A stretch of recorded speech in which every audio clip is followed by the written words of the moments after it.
Ahora pasamos al sexto dato maestro de mantenimiento, el cual es lista de materiales. La lista está estructurada por los componentes que constituyen un objeto técnico o un conjunto. Permite la planificación de necesidades de material asociadas al mismo. Se distinguen en tres tipos. Tenemos lista de material para equipo, tenemos lista de material para ubicación técnica y tenemos lista de material para material. Aquí, por ejemplo, tenemos en una imagen una estructura de cómo es que se procede a colocar las listas de materiales a nivel de equipos, ¿no? Podemos tener ahí un conjunto de lista de material, luego tenemos un conjunto número 2 y así sucesivamente. La lista de material para material se crea con un enlace directo al registro maestro de materiales. El registro maestro de materiales engloba datos descriptivos, puede ser medidas, puede ser peso, y datos de control, como tipo de material, sector, etc. La lista de material para material contiene las piezas individuales del objeto, sean materiales o sea un conjunto de materiales. Y las listas de materiales para ubicaciones técnicas o para equipo se utilizan para describir la estructura de un equipo o de una ubicación técnica y para asignarles piezas de recambio para su mantenimiento. El registro maestro de materiales nos brinda la lista de materiales para materiales. Los registros maestros de equipos nos brindan la lista de materiales para equipos y el registro maestro de ubicación técnica nos otorga la lista de materiales para ubicación técnica. Tenemos tipos de posiciones definidos, los cuales brindan un comportamiento de la posición asociada en la lista de material. Los tipos de posiciones son los siguientes. Tenemos la posición de almacén, que es cuando estamos sacando del propio almacén los materiales para poder realizar un mantenimiento al equipo o ubicación técnica. Tenemos la posición no de almacén, que son cuando nosotros solicitamos la compra de un componente o repuesto que no tenemos dentro de almacén.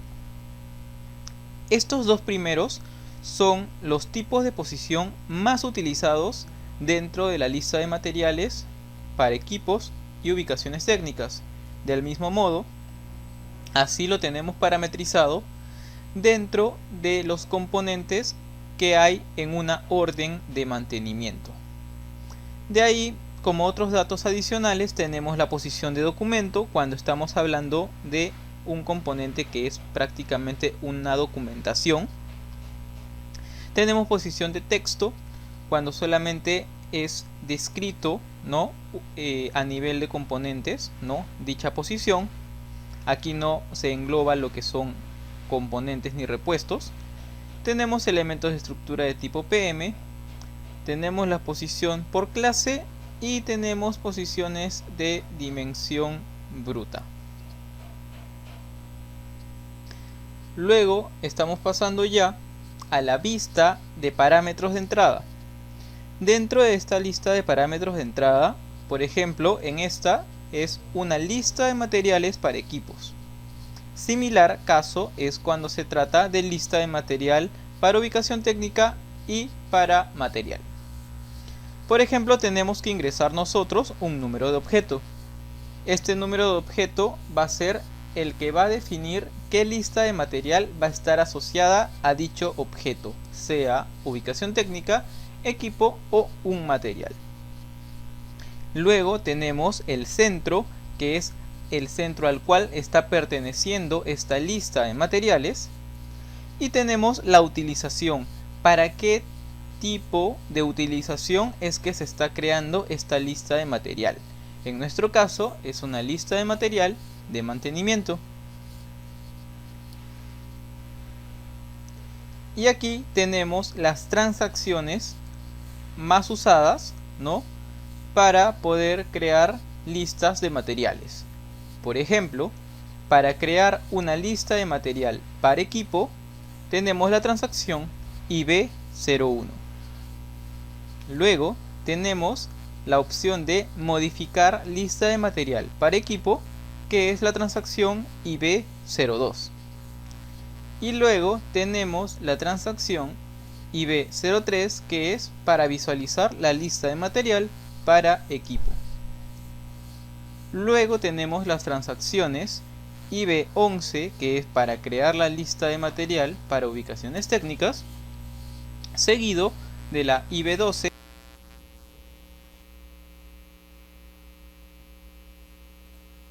que es para modificar la lista de material de ubicación técnica, y tenemos la IB13, que es para visualizar la lista de material de ubicaciones técnicas. Luego, para crear listas de materiales para material, tenemos la transacción CS01. Luego tenemos la transacción CS02, que es para modificar la lista de material para material, seguido de la transacción CS03, que es para visualizar lista de material para material. Y finalmente tenemos las transacciones IH05, que es la representación a nivel de estructura, y la CS15, que es la utilización de material. Ahora sí, con estos datos vamos a proceder a ingresar a SAP y comenzar con la creación de nuestras listas de materiales para cada uno de los objetos técnicos y para material.